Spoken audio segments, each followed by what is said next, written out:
what you want, when you want it, where you want it. This is The Mesh.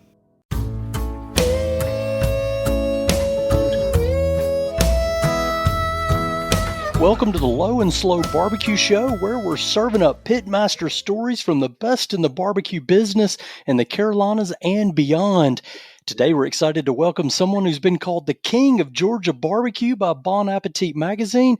He was the first Pitmaster named one of the Food and Wine magazine's best new chefs, and he's been nominated for James Beard Awards twice.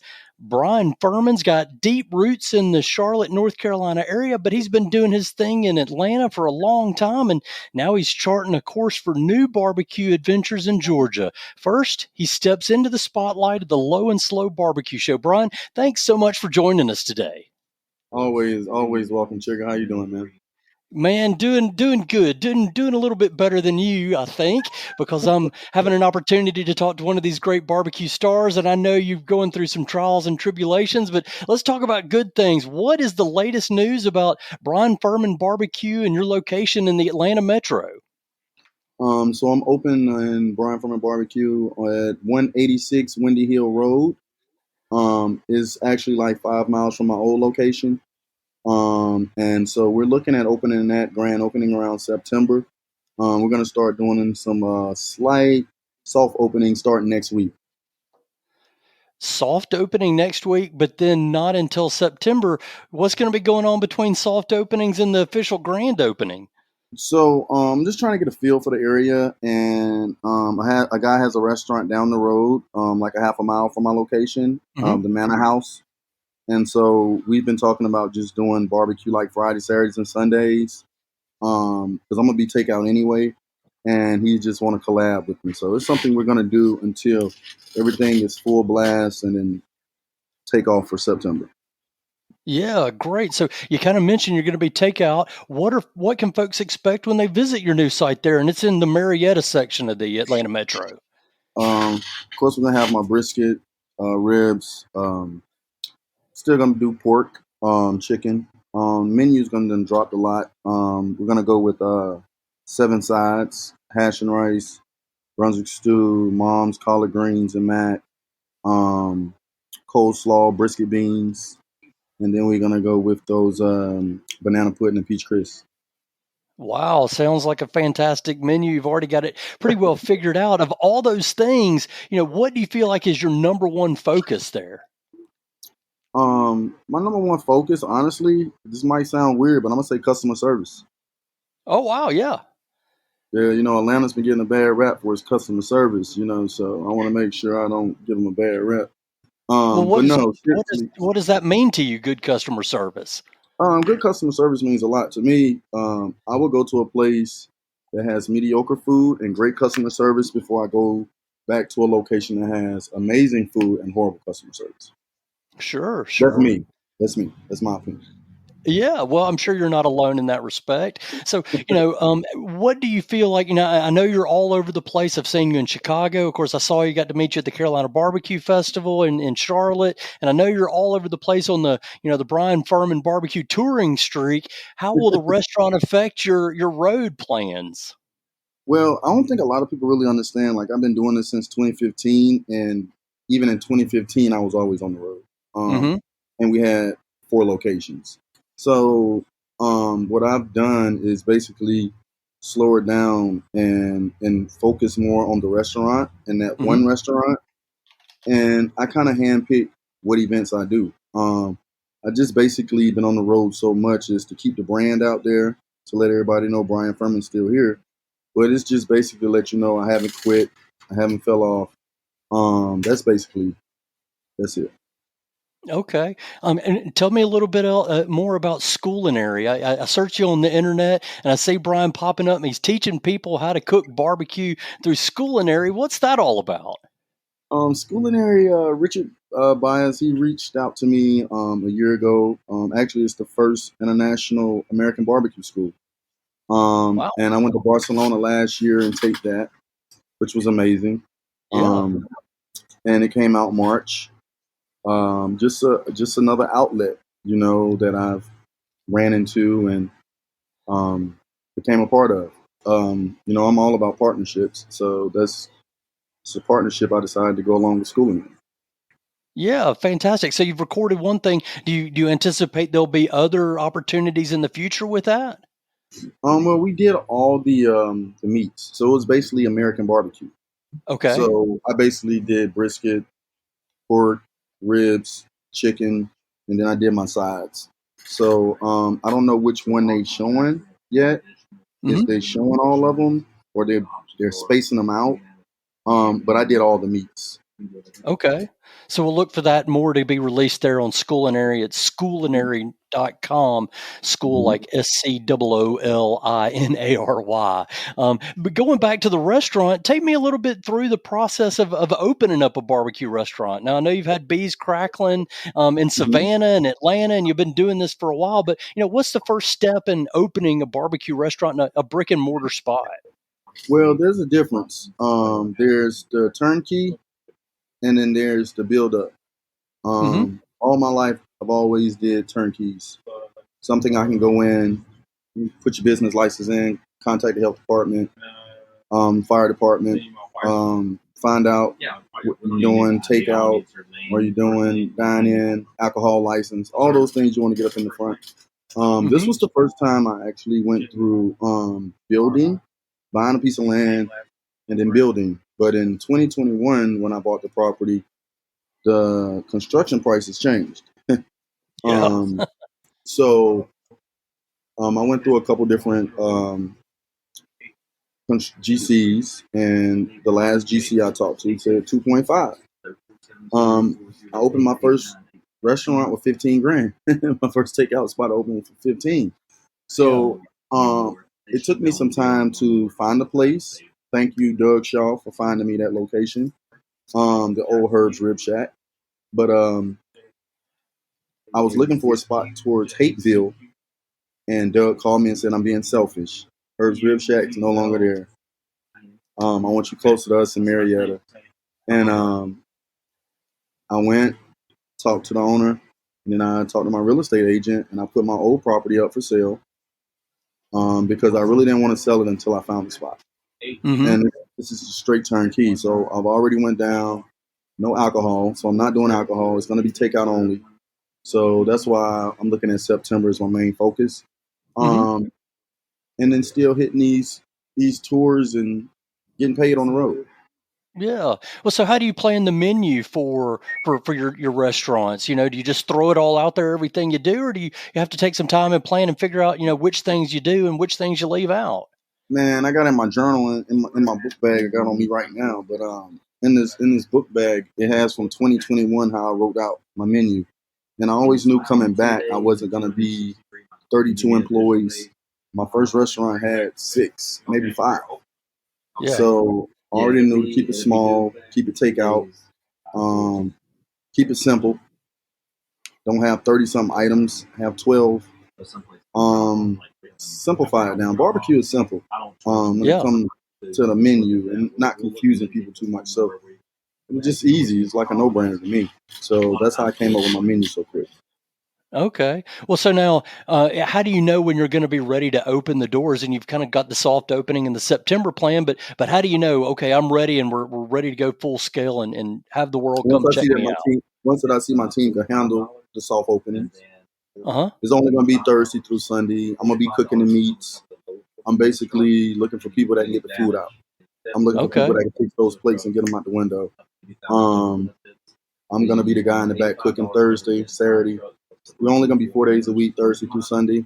Hmm. Um, and so prepping on Wednesdays and Tuesdays. Mom Duke's coming down, making sides. Um, so that's how that's when I know it's time. When I see that they can pump the food out the window with no problem, then I know okay, Yeah. it's time to open. I don't want to go grand opening and then everybody's like, by that Right. time, my POS system, my online, we'll have all that trained, online sales and everything will be put together. So that gives enough time to have all that.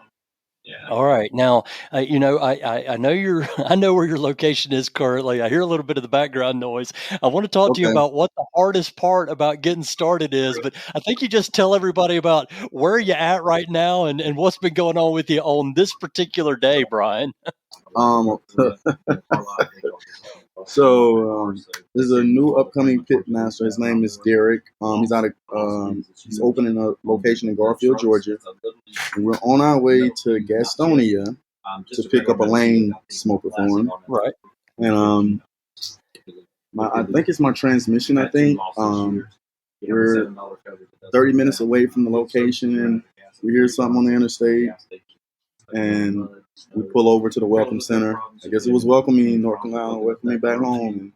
And, pull over, call the tow truck. So I'm at a U-Haul place right now. Kind of see it in the background. We still going to pick the smoker up though. So there's getting a U-Haul. Then we're going back to Atlanta, getting back on the interstate. Yeah. So trials and tribulations. What has been the hardest part about this whole process to get this new restaurant open for you? Honestly, the hardest part is before I didn't have to do it all by myself. This time, doing a lot of it by myself, learning a lot, the knowledge of some of the things I never knew before that I just thought was so easy. It's not easy. Walking in, going to those meetings, and going to an office, and they tell you, "Oh, you got to go in this office to get this," and then you got to find out. You get fined if you go put a coming soon sign out. You got to go pay $25 for a permit. You can't just put the sign out. So it's like, well, I thought if I own the property, I could put anything out. You got to go back and do that. So it's just a lot of headache, back and forth, and a lot of that I've got done. So that's why I can look at September, or even if I do August, it's not going to take that much time for me because I got a lot done so far. Already got the groundwork laid, just ready to start hitting it running, right? So, tell me a little bit about your barbecue roots. Where are you from, and how did you get into this barbecue world? So I was born in Columbia, South Carolina, Camden, Kershaw County. My grandparents, they're from Kershaw County, Cassett, and my grandparents had a hog farm. So, I grew up around pigs. I grew up around whole hog, barbecue. I grew up eating Campbell's out of Rembert. That's still my favorite of all time is Campbell's in Rembert, South Carolina. Mr. Ruth and Miss Francis. Their barbecue and then you got Rodney. Rodney's not far from there. Scott's barbecue. So I grew up around that kind of barbecue. So when I eat other people's whole hog, I have a reason to be kind of petitious, like it's all right, But I grew up around that. Wasn't brisket country. I got into brisket later. But hash and rice stuck out. No other states was doing that. Now it's in Texas, I see. But we'll talk about that later. Other than that, I mean, I just see it as it was an outlet. It was a passion. My dad did it all the time. It's taught me how to do fires. Taught me how to make ribs. Taught me how to do chicken. And I kind of, the brisket and the whole hog was self-taught. This episode of the Low and Slow Barbecue Show is sponsored by the Southern Barbecue Network.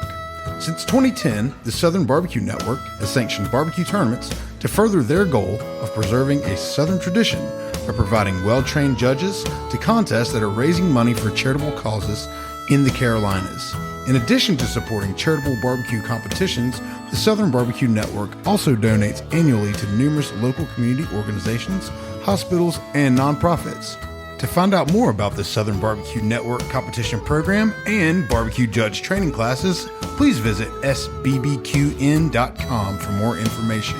Again, that is sbbqn.com.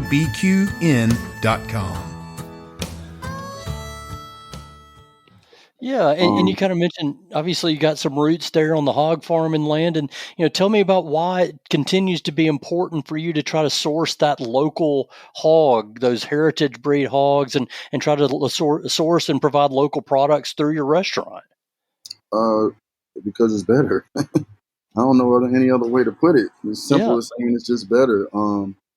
and finding out different outlets. I was at a friend's restaurant yesterday, and he was talking about the CSA and their veggies and different sorts of those things. I didn't even know nothing about that, and I was like, oh, that's something I need to look into for my seasonal veggies at my restaurant that I could use. So it's just like I say, you never know it all, but I just learn more as I go and talk to people. Yeah. So I also know you've got some ties to Charlotte in that region. And it looks like, according to what I read here on the interwebs, you had a career as a welder and then you kind of transformed and shifted into the barbecue world. How did that work as a welder factor into your barbecue aspirations? And I mean, honestly, would you ever come back to Charlotte and do your thing? Yeah, I always come back to Charlotte. It's be on the lookout. But yeah, I want to be back in Charlotte. That's where I'm from. That's home. Yeah. Elementary, middle, and high school. So I'm home. And I think if that happened, I will be the only guy in Charlotte that's from Charlotte with a barbecue restaurant. That's from Charlotte. Yeah. Looking at it that way. But man, you just made me forget, Trigger. But you said something. Yeah, so you were a welder, and then you, Oh, the you got welding into the part. The barbecue welding world, part. and they're So both real hot and I didn't fire want involved. I didn't want to go to college. I didn't want to be a veterinarian, which I wanted to be. But when I found out how long you had to go to school and the credentials you needed, that was a no go for me. So my dad always said learn a trade, and my dad's an electrical engineer. So I decided to learn how to weld since I like to draw and artwork, and so that's how I became a welder. And I traveled around aluminum, all kinds of metal, thicknesses of metal. I did. But I never thought about making my own smokers. Too much time, too much work. I'd rather just pay for it and keep it moving. But I do know a lot about the flow, the heat flow, and the temps and stuff like that. That's things that I teach at Harvard. Like when I go up there to teach thermodynamics of barbecue, is about the flow and the oxygen of the wood, the diffusion, and all that. So I ain't gonna break it down and be like Dr. Jekyll and Mr. Hyde over here, but I'm just saying that's where I learned a lot of that. Yeah, okay. Well, so I want to kind of get into some secret times, some of your family jewels there, and this is some other stuff that I've kind of, probed and researched a little bit about your background in barbecue world. Where do you feel like the recognition for American barbecue and barbecue heritage belongs? You shared your dad gets credit in your life, but who gets credit for barbecue in the US and in the South? It's funny. Me and Derek was talking about that today, and matter of fact, me and Matt Horn was talking about this yesterday, and he was talking about people respecting, black barbecue. And I just said, as long as we respected ourselves, like, don't worry about what other people think about you. Just as long as we respect what we're doing in our craft ourselves. I try never to get caught up in that situation. Because it's kind of like, all right, I'm gonna sit here and argue about who owned barbecue. I can't talk about that because we all played a part in it. All cultures played a part in barbecue. I don't care what nobody say. All cultures played a part. So all cultures should get their recognition for it. But that's not gonna happen. So there's no point even trying to make it happen. My point and my outlook on it. I just noticed, like in the South, a lot of things from the East Coast has moved over to other states. Just like you see brisket moving over here. And how I take that outlook is like brisket. When I bought brisket on to my menu, was to give recognition to Miss Brenda. My brisket was actually called Brenda's Brisket. People thought Brenda was my mom, but Brenda was actually a property manager that trained my ex-wife, and she was from Austin. And when I would cook my hogs, she would ask me to cook her a brisket. I'm like, I don't cook that. That's not an East Coast thing. We don't cook brisket.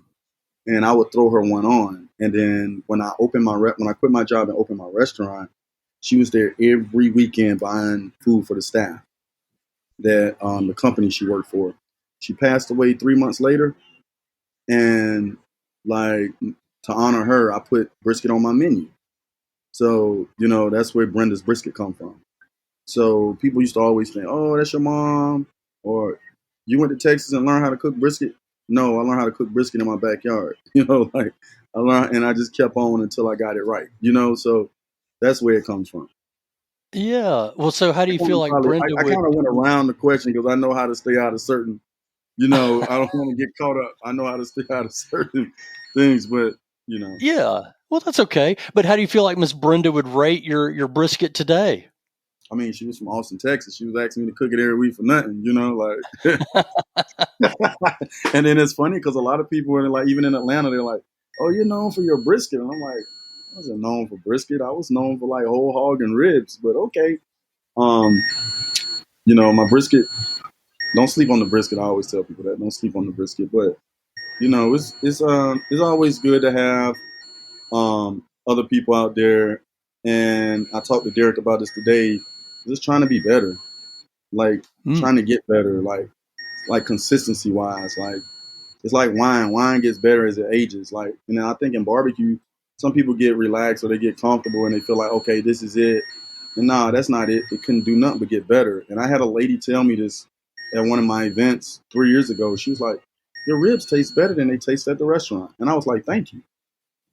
Like, I appreciated her telling me that because it's like, well, they should be tasting better. Like, I've been doing this for a minute.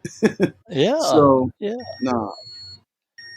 Okay. Well, so you mentioned Miss Brenda there, and I've read before that you said you wanted to bring more female pitmasters into the fold. Do you feel like the barbecue world is evolving to include more women and more diverse voices? I think the barbecue world is enough room for everybody.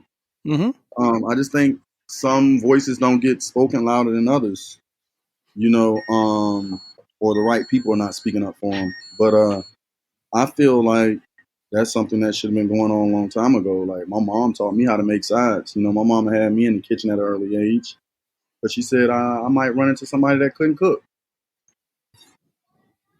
Ready? Okay. Nice meeting you guys. Oh yeah, you guys have a good one. And Brian's is changing locations. He's not hanging up on us, but I know that No, he's I'm not on the hanging up. move. Hey man, I got Derek's hotspot here. I got his hotspot, so I'm good. I'm good. But you This can't is see not me only our walking. You can't see me walking in the U-Haul area. this is not only our first podcast recorded in the U-Haul, it's also our first podcast recorded on the move. On the move to pick up a smoker. Yeah, well, I mean, that's perfect for a guy like Brian Furman, who's Yeah, always on the we're move, on the right? road to pick up a smoker. My man Derek was like, "Bryan, I found this smoker. I got to go pick it up." I'm like, "I'll take you. I'll take you. We going to pick it up." And he was like, "We was riding today." He's like, "Man, I can't believe Bryan Furman is taking me to pick up a smoker." I'm like, "Hey, bro, like somebody got to do it."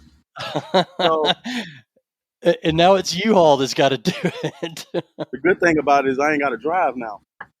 Yeah, well, hey, that is a good thing. So we're talking a little bit about female voices and getting all voices and room for that in the barbecue world. I also know that judges have a voice in the world, Don't and beat I've me heard you say before that you don't cook for judges, you cook for people. What does that mean? Yeah, and I don't cook for judges. I don't cook for judges. I cook for the people means like back in the day, people would come in the restaurant. Shut that down. Can you hear me? Yep. People would come in the restaurant and they would be like, "Oh my goodness, you need to cook this a little bit. Um, like the meat need to be tougher, or the sauce." And I automatically know they're a judge. Automatically tell their barman. I just look at them. I'll be like, "Are you a judge?" And they'll be like, "Yeah, how?" I'm like, "I can tell already." I was like, "But how comes you don't let mustard sauce in competitions? Like, if this is a barbecue competition, why is only bluegrass sauce allowed?" Yeah. You talk about how good my peach mustard sauce is, but if I was to put it on a plate to turn in, you would disqualify before even tasting it. So how are you going to call this a competition? So I would go do events, and they will have these little well, I cook the hog, then I explain to the group like these classes. And as I'm doing the class, they would basically ask questions. And then one guy asked me one time, he was like, "Do you do competitions?" I say, "Nope, that's not real barbecue." I was like, most of those guys that's in those classes go to a 4-hour class. They can't even light a fire. So no, I'm not gonna go to that. I'm not gonna listen to them. And I remember one day, a lady, she was sitting in the front row after I made that statement. I was walking through the hotel, and she was like, "I don't like what you said about the judges. Like, us going to this 4-hour class." And I'm like, "Well, it's the truth. Like, most of y'all can't even light a fire. Like, so I'm supposed to judge you, let you judge me."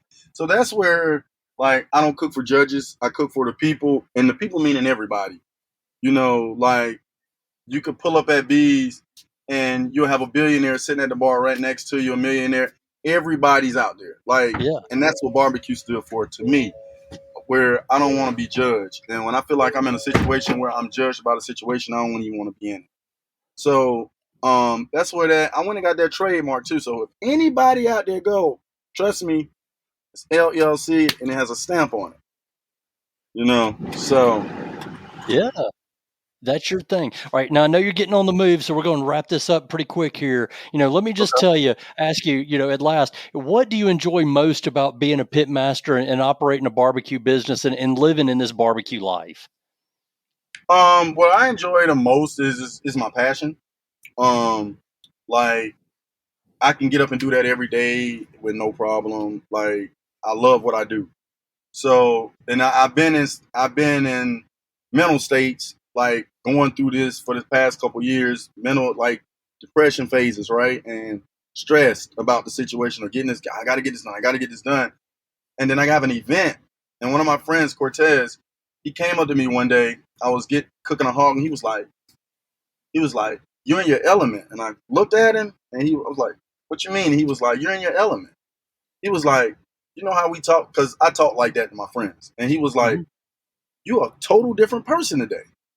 And he was like, "You doing what you like to do." So I think, like, with barbecue, it keeps my mind busy, but it also puts me in my element of what I like to do. And that's why most people see me on the road all the time and see me traveling, because I enjoy doing it.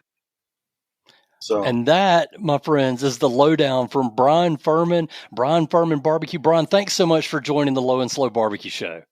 hey, and don't forget about Garfield, Georgia this year at Jacqueline's Southern Porch. This pitmaster Derek, he's going to be on the show next, Chigger, when he opens his location down in Garfield. This is going to be the guy you remember as the U-Haul. The U-Haul Barbecue. U-Haul Barbecue. That's what we need to name it. U-Haul Barbecue. All right, man. Fantastic. You've been listening to the Low and Slow Barbecue Show on the Mesh.tv network of podcasts. Be sure to visit us online at lowslowbbqshow.com. That's where you'll find the blog and you can hear other podcast episodes. If you like what you hear in the Low and Slow Barbecue Show, please give us a 5-star rating in your favorite podcast network. That helps other people find our podcast. And remember, visit lowslowbbqshow.com to subscribe to the Lowdown newsletter. We'll send you the latest podcasts, blogs, recipes, barbecue events, and more, all right to your email inbox every Tuesday morning. Special thanks to our guest, Bryan Furman. Thanks as well to our producer, Andrew Moose, and the whole team at the Mesh.tv network of podcasts. Most especially, thank you for listening to the Low and Slow Barbecue Show. Remember, for the best barbecue and the best barbecue podcast, make it low and slow.